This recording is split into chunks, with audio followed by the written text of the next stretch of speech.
আজি 2568তম বুদ্ধ পূৰ্ণিমা বুদ্ধ জয়ন্তী বুলি কওঁ আমি।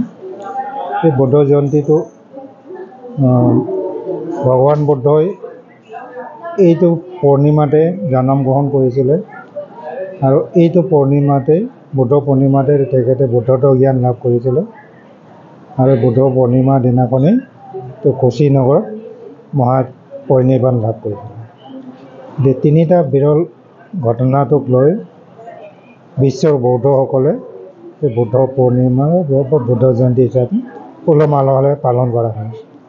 যেতিয়া বিশ্বৰ লগতে আজি আমাৰ অসম বা উত্তৰ পূৰ্বাঞ্চলত লগতে আমাৰ মাৰ্ঘেৰিটাবাসী যিটো বৌদ্ধ ৰাইজ আছে, মাৰ্ঘেৰিটা বৌদ্ধ বিহাৰতো উলহ মালহেৰে দিনটো যোৱা কাৰ্যসূচীৰে বুদ্ধ পূৰ্ণিমা উৎসৱ পালন কৰিছে।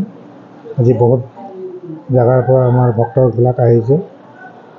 ৰাতিপুৱাৰ পৰা আমাৰ কাৰ্যসূচী আৰম্ভ হৈ গৈছে।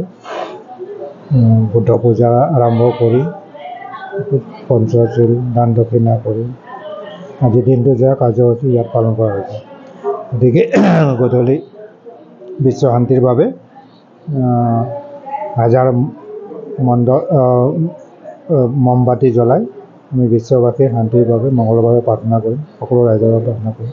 গতিকে আজি এই বুদ্ধ পূৰ্ণিমা মহান দিনটোত যাতে সকলো মানুহৰে এইটো শান্তি হৈ থাকক,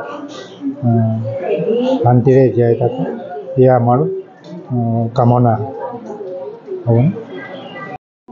আজি 2568তম বুদ্ধ পূৰ্ণিমা বুদ্ধ জয়ন্তী বুলি কওঁ আমি। এই বুদ্ধ জয়ন্তীটো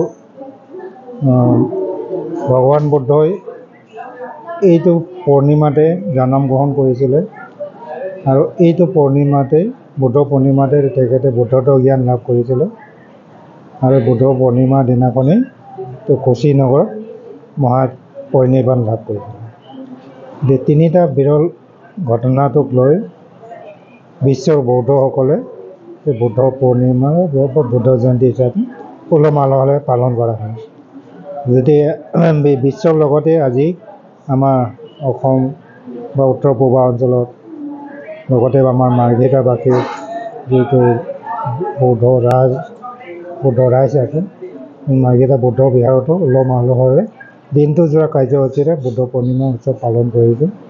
আজি বহুত জেগাৰ পৰা আমাৰ ভক্তবিলাক আহিছে। ৰাতিপুৱাৰ পৰা আমাৰ কাৰ্যসূচী আৰম্ভ হৈ গৈছে। বুদ্ধ পূজা আৰম্ভ কৰি পঞ্চশীল দান দক্ষিণা কৰি আজি দিনটো যোৱা কাৰ্যসূচী ইয়াত পালন কৰা হৈছে।